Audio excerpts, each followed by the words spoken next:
to my channel, My Reflections on Science. So, how these four layers are produced in the anther, how these microspores are produced in the central part of the microsporangia. Let's have a discussion in detail on this. As we know, one cell in each microsporangia becomes larger in size. There is a flow chart or summary of NCERT which I have tried to make simplified for you all. So one cell in each sporangia, this is the sporangia if you remember. In each sporangia, one cell become larger in size which is termed as archisporial initial. In short, you can call it as AI.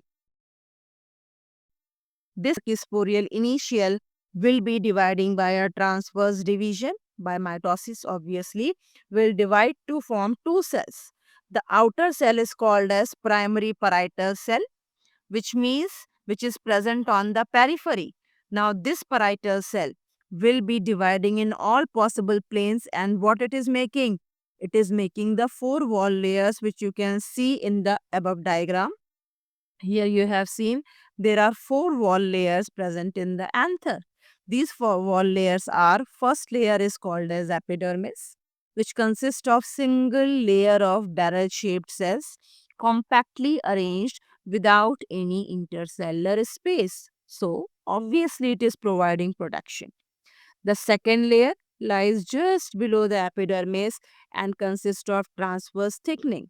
Now, this endothecium is basically responsible for the dehiscence or busting of the pollen sac and release of pollen grains after maturity. The layer which is present below the endothecium, it could be 2 to 3 layered and termed as middle layer. Again for protection, it disappears just before maturity and dehiscence. Next, we are having the most important layer which is always asked in the board examination for 1 mark question, the tapetum. Tapetum is the innermost layer which is consisting of U-shaped cells with the prominent nucleus and protoplasm, and it is responsible for two major functions. First function is that it provides nourishment. This tapetum is providing nourishment to the developing pollen grain, or you can say nutrition it is providing to the developing pollen grain. And second, it forms sporopollenin, which is actually making the exine of pollen grain. So these two functions of the tapetum are very important, which will be asked in the board examination. Again, I am repeating for you.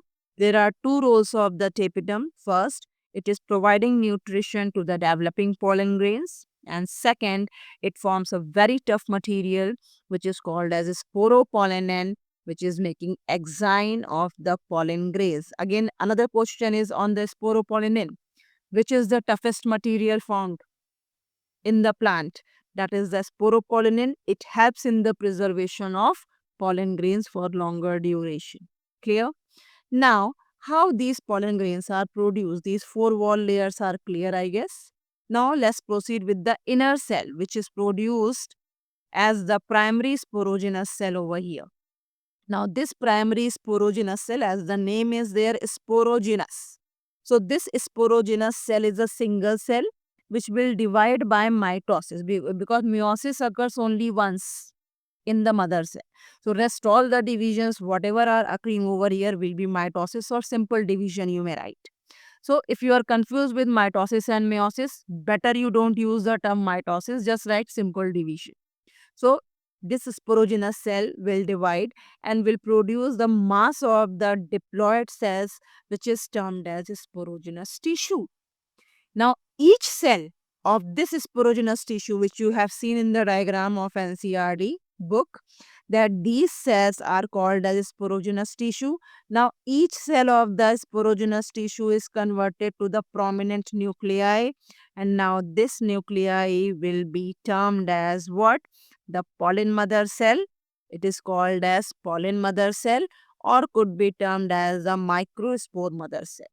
Now these mother cells will be experiencing the reduction division or meiosis and will be producing four microspores. As I told, the microspores or It is also called as pollen grains. So ultimately, at the end of the process of microsporogenesis, we will be having four microspores or four pollen grain which will be resulted from one pollen mother cell. So ratio is 1 is to 4. Means one pollen mother cell is giving rise four microspores or four pollen grains. Again, this will be utilized or will be required at the time of numericals, that how many pollen grains are produced from one pollen mother cell or one megaspore mother cell. Clear? Now we are proceeding further with the flow chart over here. As I discussed, epidermis for protection, endodermis for dehiscence, middle layer for protection, and tapetum, the most important one. It is most important for making the exine of pollen, which is ultimately made up of, as I told you, sporo. Pollenin is the material which is making the exine of the pollen grain.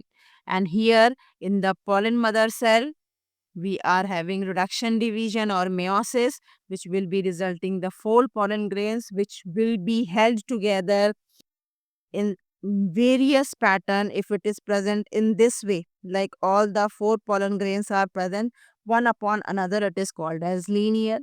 It could be possible that these four pollen grains are present side by side, called as isobilateral.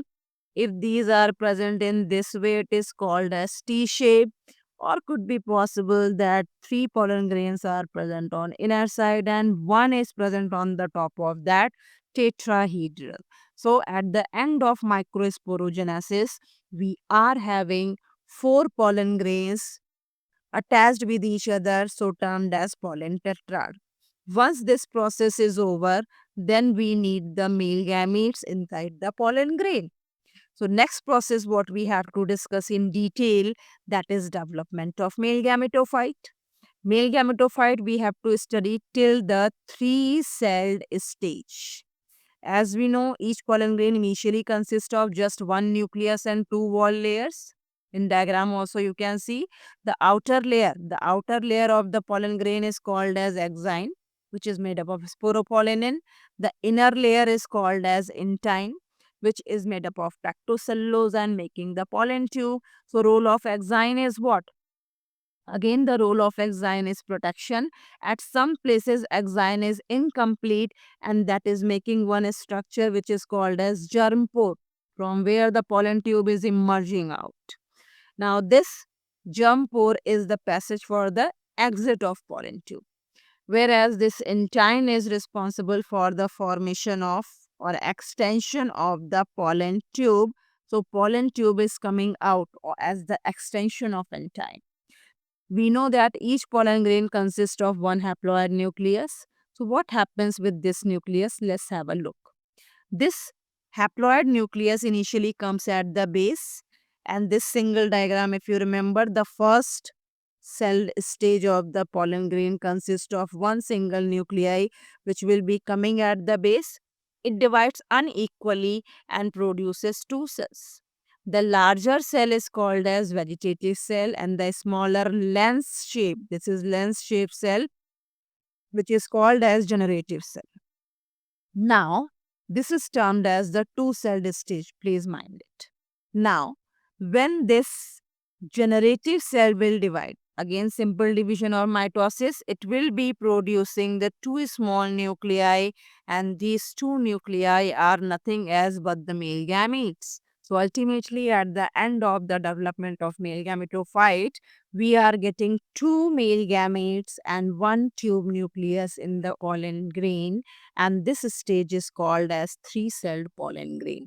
So in this particular video, we have discussed two major topics, that how formation of microspores takes place in the microsporangium and how inside these microspores male gametes are produced. This process is explained with the help of easy flowchart so that it will be easier to identify. If you need this video in Hindi, kindly let me know. Comment in the comment box, so that same video I'll make easier for you by using the mixture of Hindi and English. Thank you. Hope you liked it.